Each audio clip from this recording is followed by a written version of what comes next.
சாந்தி colony சாலிகிராமத்தில் 90 ஃப்ளாட்டில் இருக்கிற ஒரு பெரிய அப்பார்ட்மெண்ட். இங்கே இருக்கிறவங்க 5 வருஷமாக மஞ்சள் தண்ணி பிரச்சனையால் அவஸ்தைப்பட்டுட்டு இருக்காங்க. தனித்தனியாக ஏதேதோ ஃபில்டர்ஸ் யூஸ் பண்ணி போட்டு பார்த்துருக்காங்க, ஒர்க் அவுட் ஆகலை. அதை ட்ரீட் பண்ணுறதுக்கு தான் நாங்கள் வந்திருக்கோம். மஞ்சள் தண்ணின்றதுனால இவங்க எதுவுமே யூஸ் பண்ண முடியல, துணி துவைக்க முடியல, ரெஸ்ட் ரூம் ஃப்ளஷ் பண்ண முடியல. ஆனால் இந்த மாதிரி சின்ன சின்ன முக்கியமான விஷயத்தில் இவங்க அடிபட்டு போயிருக்காங்க தண்ணினால். இந்த 90 ஃப்ளாட்டில் இருக்கிறவங்களுக்கு நாங்கள் 5 மல்பிளான் ஃபில்ட்ரேஷன் சிஸ்டம் போட்டு கொடுத்துருக்கோம். தண்ணியை வெள்ளையாக யூஸ் பண்ணிட்டு இருக்காங்க. அதை நாங்கள் எப்படி இம்ப்ளிமெண்ட் பண்ணியிருக்கோம், அது எப்படி ஒர்க் அவுட் ஆயிருக்கு, அது எவ்வளோ ஸ்ட்ராங்காக பில்ட் ஆயிருக்குன்றத நம்ம பார்க்க போகிறோம். வாங்க பார்க்கலாம். இங்கே இந்த 2 massive iron plan filtration system பற்றி இப்போ இவங்க நமக்கு எக்ஸ்பிளைன் பண்ணுவாங்க. அயன் வாட்டர்னாலே ஜென்ரலாக ஒரு சிலிண்டர் கொடுத்துட்டு எல்லாரும் போடுறாங்க. ஆனால் அது ஒர்க்கே ஆகாதுங்க. அதுக்காக தான் நாங்கள் யூஸ் பண்ணுற இந்த மாதிரி 2 சிலிண்டர் ஃபில்ட்ரேஷன் சிஸ்டம். ஒன்றுத்தில் வந்து டுவல் மீடியா ஃபில்டர், இன்னொன்றில் வந்து மல்டிகிரேட் ஃபில்டர். அண்ட் மோஸ்ட் இம்பார்ட்டண்ட்டாக இந்த 2 சிலிண்டரில் இருக்கிற மீடியாவுக்கும் சரி சிலிண்டருக்கும் சரி 10 வருஷம் வாரண்டி வருதுங்க. அதாவது நீங்கள் மீடியா மாற்றவே தேவையில்லைன்றதுல கான்ஃபிடென்ட்டாக ரைட்டிங்கில் அஷூரன்ஸ் கொடுத்துருவாங்க. அதுவும் இந்த fully automatic back wash valves இருக்கிறதுனால உங்களுக்கு தனியாக யாரும் ஆப்ரேட்டர்ன்றது தேவையே இல்லைங்க. ரெண்டுமே கம்ப்ளீட்டாக அதுவாகவே டைமுக்கு பேக் வாஷ் ஆகிக்கும். அந்த பேக் வாஷ் ஆகிறது அதுவே சென்ஸ் பண்ணி ஆகிறதுனால ஸோ எத்தனை லிட்டர்ஸ் தண்ணி பாஸ் ஆகிருக்கோ அத்தனை லிட்டர்ஸ் தண்ணி போனதுக்கப்புறம் உடனே பேக் வாஷ் ஆகிடும். ஆனால் அதுக்கெல்லாம் முன்னாடி ஏரியேஷன் என்ற ஒரு பெரிய ப்ராசஸ் இருக்குது. அதை இவங்க எக்ஸ்பிளைன் பண்ணுவாங்க. ஆமாங்க, என்னதான் 2 பெரிய சிலிண்டரா இருந்தாலும் சரி, போர்ல இருந்து வர தண்ணியை அப்படி எடுத்து அந்த அயன் வாட்டர் ஃபில்டருக்குள்ள விட்டாங்கன்னா அது மறுபடியும் மஞ்சளா தாங்க மாறும். ஏன்னா தண்ணி ஃபர்ஸ்ட் துரு பிடிச்சா தானங்க அது அயன் வாட்டர். போர்ல இருந்து வர தண்ணி வெள்ளையா தான் இருக்கும். அதை மஞ்சளா மாற விடுறதுக்கு தான் ஒரு இடம் வேணும். அதுக்கு பேர் தான் இந்த ஏரியேஷன் டேங்க். எங்களோட எல்லா வீடியோஸ்லயும் பார்த்திருப்பீங்க, சின்டெக்ஸ் டேங்க் வச்சு அதுல ஏரியேட் பண்ணியிருப்போம். ஆனா 90 ஃபிளாட் இருக்க ஒரு இடத்துல இந்த மாதிரி ஒரு சின்டெக்ஸ் டேங்க் வாங்கி வைக்கிறதுக்கு பதிலா அவங்க கிட்ட ஆல்ரெடி இருக்கிற 60,000 லிட்டர் சம்பையே நாங்க யூஸ் பண்ணி இதுல நாங்க ஏரியேட் பண்ணியிருக்கோம். இங்க 90 ஃபிளாட் இவங்க சம்பை திறந்து வைக்க கூடாதுன்னு சொல்லிட்டு பெரிய கண்டிஷன் போட்டாங்க. ஆனா ஏர் ஃப்ளோ ஆகுறதுக்கு கண்டிப்பா எங்களுக்கு உள்ள ஆக்சிஜன் தேவைன்றதுனால நாங்க எப்பவுமே யூஸ் பண்ற இந்த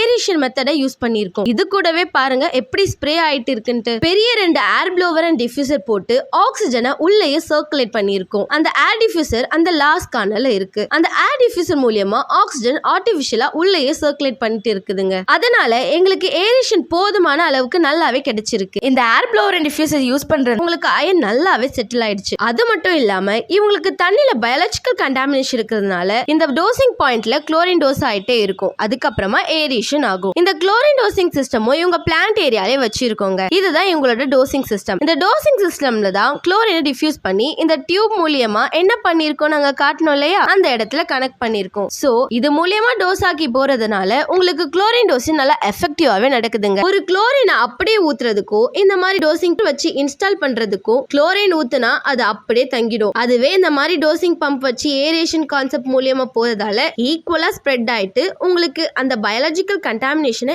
ஈஸியா செட்டில் ஆகும். இந்த மாதிரி குளோரின் டோசிங் சிஸ்டம் யூஸ் பண்றதுனால அவங்களுக்கு ஏரியேஷனோட டைமிங்கும் குறையும்.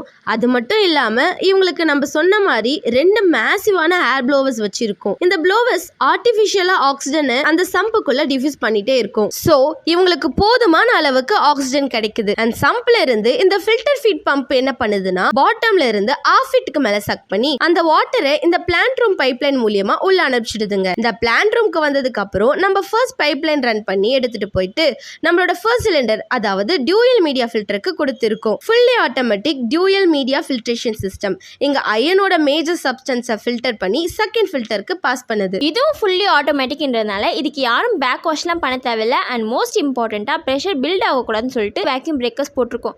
அதனால எக்காந்தலையும் ப்ரெஷர் பில்டப் ஆகிட்டு உங்களுக்கு பிரச்சனை வராது. அண்ட் இதுக்கெல்லாம் முக்கியமான ஒரு விஷயம் இருக்கிறது இந்த ஃபுல்லி ஆட்டோமேட்டிக் கண்ட்ரோல் பேனல். இதுதான் 2 வால்யூமே எந்த ஒரு எலக்ட்ரிக்கல் மேல் ஃபங்க்ஷன் நடக்காமல் இந்த யூனிட்டையும் பாதுகாத்துக்குது, கண்ட்ரோலும் பண்ணிக்குது. இப்போ இந்த மாதிரி 2 சிஸ்டம் இருக்கிறப்போ உங்களுக்கு எப்படி அயன் வாட்டர் வரும்? அந்த ஃபில்ட்ரேஷன் அக்யூரேசியை நம்ம பார்க்குறதுக்காக தான் இந்த டேப் எங்களுடைய டெலிவரி லைன்லேயே போட்டு கொடுத்துருக்கோம். இதில் திறந்து பார்த்தீங்கன்னா தண்ணி வெள்ளையாக தான் மஞ்சளாக தான் தெரிஞ்சுக்கலாம். இந்த வெள்ளை தண்ணி தான் அவங்களுக்கு ட்ரீட்டட் வாட்டர் டேங்க்கில் போய் விழுது. இன்கேஸ் இந்த டேங்க்ல தண்ணி மஞ்சளாக இருந்துச்சுன்னா ஃபில்டரை செக் பண்ணிக்கலாம். ஸோ இந்த பைப் லைன் ஆன் பண்ணிட்டு போயிட்டு நல்ல தண்ணி டேங்க் போகிற லைனில் கொடுத்துருக்கோம். பட் அதுக்கெல்லாம் முன்னாடி இவங்களுக்கு பைபாஸ் சிஸ்டம்னு போட்டு கொடுத்துருக்கோம். தண்ணியில் நாளைக்கு ஃபில்டரில் ஏதாவது பிரச்சனை வந்தால் கூட இந்த பைபாஸ் சிஸ்டம் யூஸ் பண்ணி ரா வாட்டரை டைரெக்டாக இவங்களுக்கு ட்ரீட்டட் வாட்டருக்கு அனுப்பிப்பாங்க. ஸோ தட் அவங்களுக்கு வாட்டர் ஸ்கேசிட்டி இருக்காது.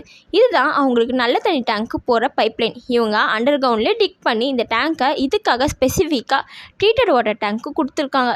சிமெண்ட் டேங்க்ன்றனால இது இந்த மாதிரி இருக்குது. ஆனால் கலர் பார்த்திங்கனாலே தெரியும், ரா வாட்டரில் பார்த்த கலருக்கும் இந்த டேங்க்கில் இருக்க கலருக்கு எவ்வளோ வித்தியாசம் சொல்லிட்டு இங்கேருந்து ஒரு சப்மர்சிபிள் மோட்டரை வச்சு அவங்க மொட்டை மாடிக்கு இருக்கிற டேங்க்குக்கு பம்ப் பண்ணிக்கிறாங்க.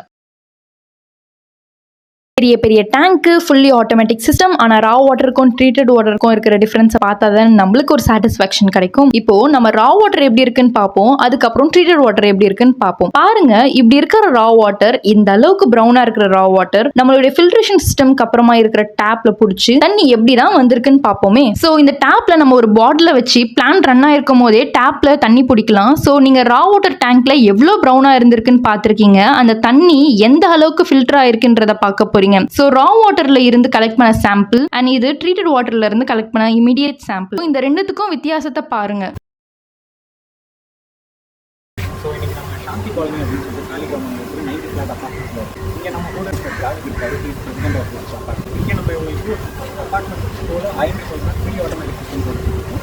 ஆக்சுவலாக சார் வந்து இங்கே வாங்கினது வந்து பார்த்தீங்கன்னா ஐஎன்எக்ஸ் வாங்கினாங்க. அதே மாதிரி ஒரு 2-3 வாங்கிட்டு நான் பார்த்ததுக்கே சார் ஆக்சுவலாக நிறைய கிரவுண்ட் ஒர்க் பண்ணிட்டு ஸ்டார்ட் பண்ணி ஒரு ப்ராஜெக்ட் பண்ணியிருக்காங்க. நிறைய ப்ராஜெக்ட் ஆர்டிஸ்ட் என்னோட சைட் வீடியோஸ்லாம் இருக்காங்க. நிறைய எக்ஸ்பீரியன்ஸ் ஸ்டார்ட் பண்ணேன்.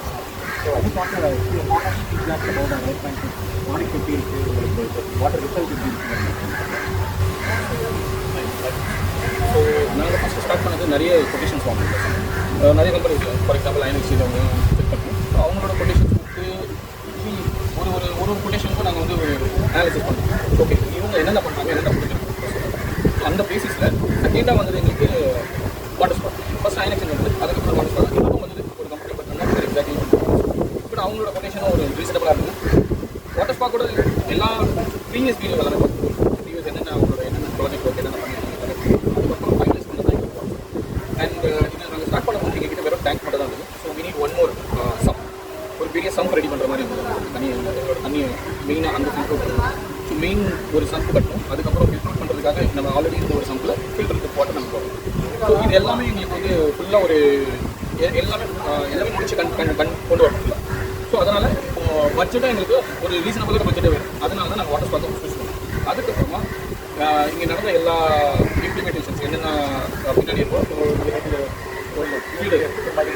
மல்டிகிரேடட் filter and durable filter 2 fill பண்ணாங்க. அதுக்கப்புறம் எல்லாமே இன்னும் ஒர்க் எல்லாமே முடிஞ்சதுக்கப்புறம் we are getting good water. Like இதோட மெயின் கான்செப்ட் என்னன்னா, எங்களுக்கு வேணும் clean water and without any yellow stains and smell. Even the smell is remove and yellow stains everything is remove. இப்போதைக்கு எங்களுக்கு என்னென்னா ஃபுல்லாக கிளியர் வாட்டர் வந்து 100% எங்களுக்கான க்ளீன் வாட்டர் கிடைக்குன்றது ஒரு அஷூரன்ஸ் இருக்குது. So I'm very much thankful with this water ஸ்பாக். இப்படி தான் வாட்டர் ஸ்பாக்ஸோட ஒவ்வொரு ப்ராஜெக்ட்டும் டீம் எஃபர்ட்டோட கஸ்டமரை சாட்டிஸ்ஃபை பண்ணுறோம். தேங்க்யூ.